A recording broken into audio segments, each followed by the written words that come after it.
It's decided that we'll start living with my parents. I couldn't believe what I just heard. What the heck are you saying? I exploded everything that I had been holding back and took out my frustration on my husband, Daryl, since I've just had enough, and I could not hold back anymore. I don't want to go to your parents' place since they think of me only as their housekeeper. When I said this out loud, my husband turned bright red and argued back. Shut up! How dare you argue back against me? Do you even have any idea how much I've been compromising here? If you're only going to be selfish like that, then let's get a divorce. Saying that, my husband had passed the divorce papers to me. You know, I can divorce you anytime I want to. If you don't like it, then change that crappy attitude of yours.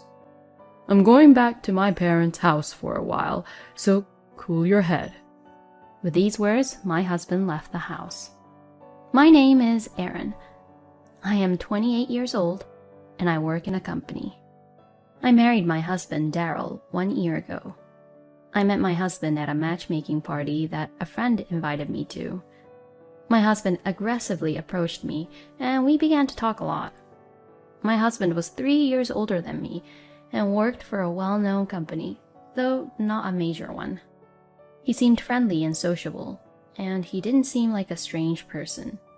He is not too handsome, but he looked pretty clean and kept tidy. After a year of going out, we got married. But soon after our marriage, I regretted my decision to marry my husband. I'm changing jobs. Excuse me? The current company has no future. But it's a good, stable company, right? I want to be promoted more for my future career. If you want to get promoted or something, I think it's fine to continue and work at your current company, though. But, as I said, this company has no future. So even if I get promoted here, there's no point to it, really. Is that so? But if you do change jobs, your salary will be lower than it is now, right? Well, it'll be difficult for the first year or so, but don't worry. My income will increase soon. My husband was so positive and enthusiastic about changing jobs that I had no choice but to accept his decisions. Well, I am also working, and I thought that even if my husband's income dropped a little, we could manage for the time being. But even though I thought I had just married someone with a stable income. However, it is difficult to predict what will happen before marriage. So for the time being, I will just let it happen and trust my husband. But our issues arose somewhere else as well. You know, you should go to my parents' place regularly and do the house chores for them. What? My husband suddenly says that out of the blue. Why? Is your mother, Nia, not feeling well? No, not really, but...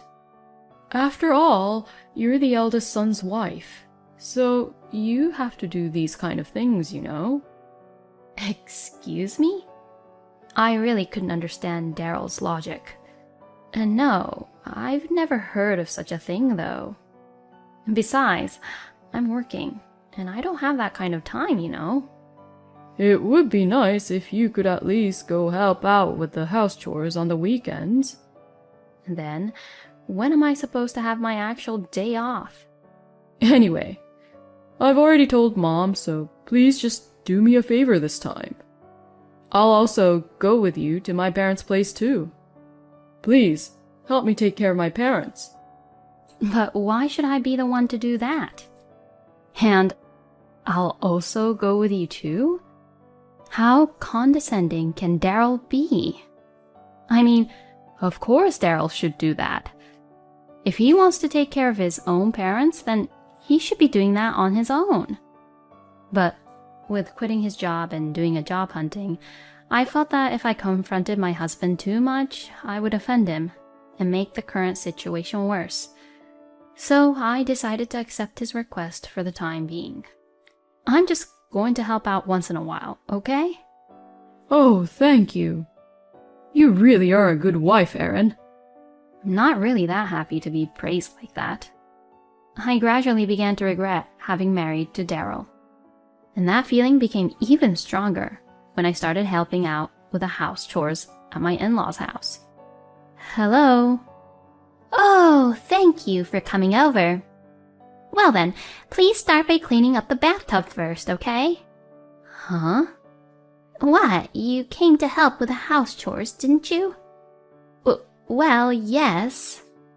But even if that's what I'm here for, normally when we come to visit, you think that Nia would at least have a little chat. Nia made me do this and that as if I was her housekeeper that she hired for free. Well, next is... Nia, can we have lunch soon? Oh, yes, you're right. Then please cook lunch for us. What? With that, Nia would relax in the living room. My father-in-law, Kurt, and my husband were there too, but Daryl was lying on the floor watching TV and laughing. Wow, he really only just came here. It makes me so angry when I see them relaxing while I'm working so hard. If Daryl was just going to be like this, then I wish that he didn't come here with me. After I finished cooking lunch, my in-laws came to the table. Everyone ate without saying anything about the food and watched TV. I mean, they could have at least given me a little feedback about how it tasted. Cooking for 4 people is a lot of work, you know. But none of the in-laws said anything, not even thanked for the food. And they finished eating and went back to the sofa in front of the TV. After you wash the dishes, please clean the yard. I guess I really am their housekeeper. In the end, from the time we arrived at my in-laws' house in the morning until the evening, I was forced to do all the house chores at my in-laws' house. When my husband yawned on the car ride home, I thought I was going to strangle him. Why the hell was he even tired? He was just lying down and watching TV all day, wasn't he? Well then, let's go visit them next week, okay? What? Do I have to go back again this month? You promised you'd go there regularly. You'll have to go every other week or so to clean the yard and take care of other things around my parents' house.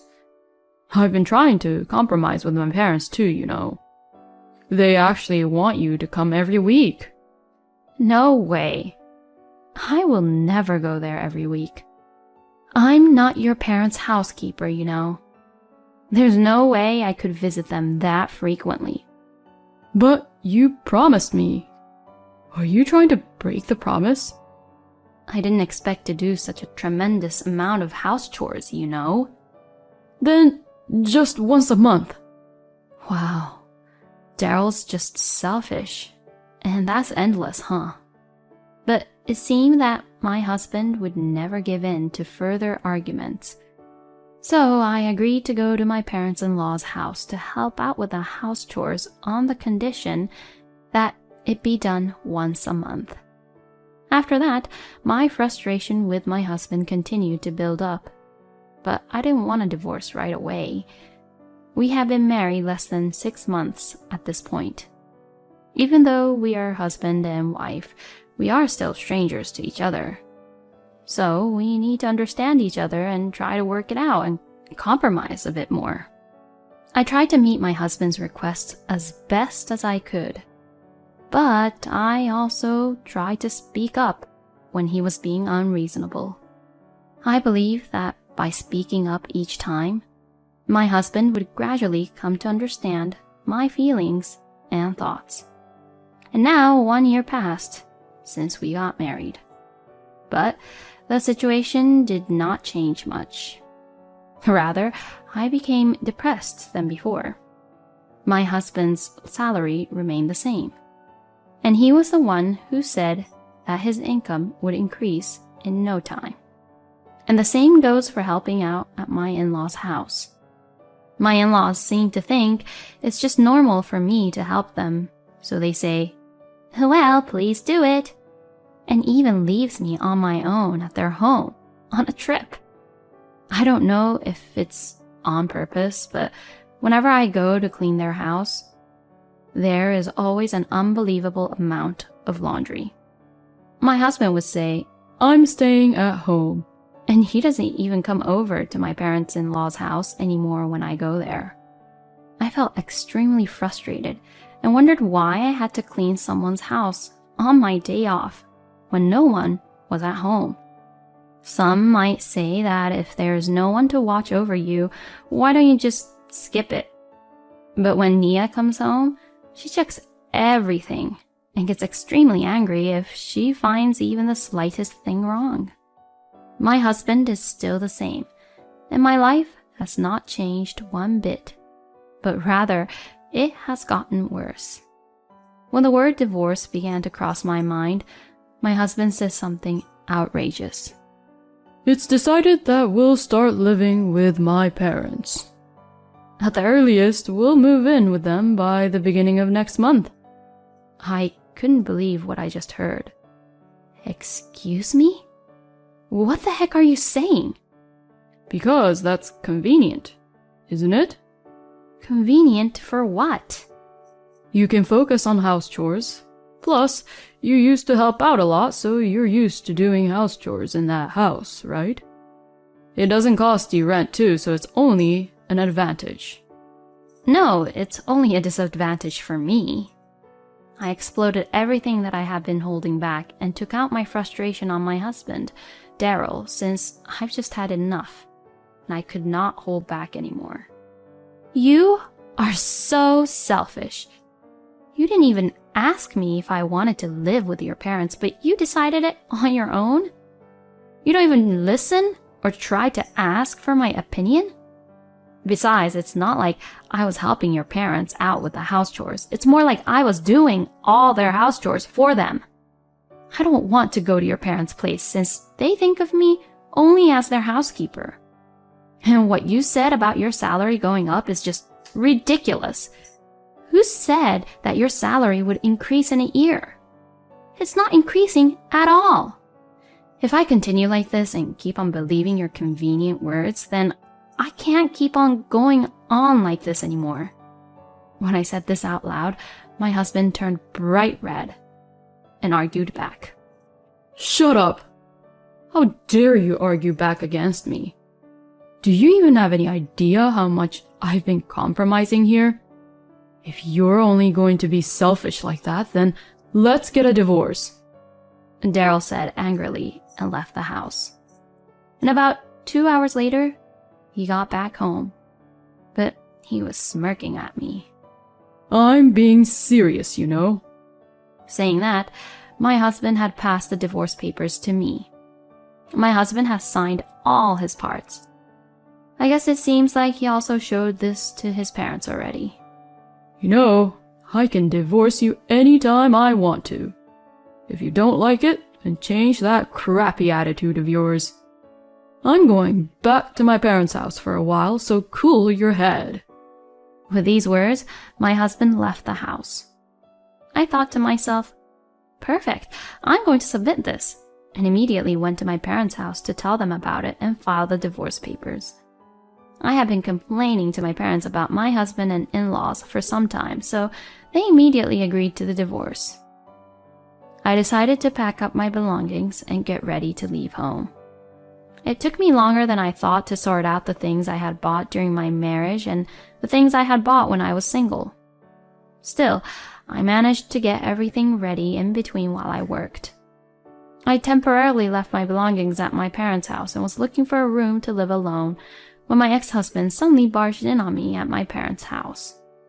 "Hey, what the hell does this note mean?" I mean exactly what it says on the note. Do you not know English? "Stop kidding around. What do you mean I submitted the divorce papers? Why did you even do that without my permission?" Without your permission? You're the one who said I can divorce you anytime I want, right? "That was just a threat."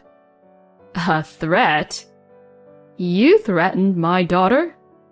"Oh, no. It was a figure of speech. Rather than a threat, I was just saying it as my opinion. My ex-husband is weak against my father. My father is 6 foot tall, very fit and a bodybuilding expert who used to compete in national bodybuilding tournaments. My ex-husband, who is as thin as a bean sprout, would probably be thrown off if my father even touches him. Anyway, I don't approve of the divorce.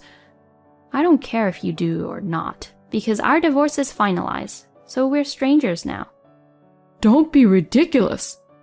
If you're going to get away with that kind of selfish way to get a divorce, I'll go ahead and sign the marriage papers on my own. I'm not signing anything like that, okay? Besides, if you do that, then I'll lawyer up and sue you. Sue? What?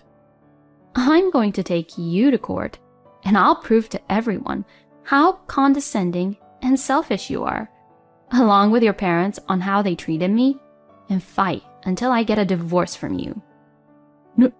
No way. And if you keep on staying here, I'm going to call the police, okay? Police? Please, don't do that. My husband left as if he was running away, frightened. Wow, how pathetic can he be? Why did I marry such a person like Daryl? Later on, thanks to my father's presence and the pressure he put on my ex-husband, I was able to receive my share of the property with very favorable terms. In exchange for my ex-husband being able to live in that rental apartment and keep the furniture and appliances in the house, I was entitled to all the savings I had saved since our marriage. Since I was paid better than Daryl, he wasn't happy about the share property being cut in half. So I was glad to have it all for myself. My ex-husband moved back to his parents' house after the divorce, and apparently Nia did hurt her back while cleaning the yard and started forcing him to do the house chores. My ex-husband said, I don't have my day off. Don't you think that's terrible? Help me out. And so on, calling me and pressuring me to get back together with him, but I said, this is a good opportunity for you to take care of your parents. Go for it. And I hung up the phone and blocked the calls from him. The other day, I had a chance to work with someone from my ex-husband's former workplace, and I learned a fact about my ex-husband that I never expected. It seems that my ex-husband was not good at his job at all, and he was so useless that even his colleagues were promoted ahead of him. I was convinced that this was why Daryl had changed jobs. It seems that he thought he could get ahead in his career if he went to another company without realizing his lack of ability. He really is a hopeless person. I am sure Daryl will not be able to get any promotion at his current workplace. Well, I don't really care because it is no longer any of my business. On the other hand, I am planning to live at home, save money, and study abroad. After this marriage, I realize that I only get to live once, and if I don't do what I want to do, it will be a loss. First, I would like to study and live in France, which I have always wanted to do. When I look at my savings, I am excited because I feel like I am getting closer to my dream, step by step. I will study French and cherish the time I have every day. Even though I failed at my marriage, my life was just beginning. Thank you for watching until the end. Please subscribe to our channel. We hope to see you in our next video.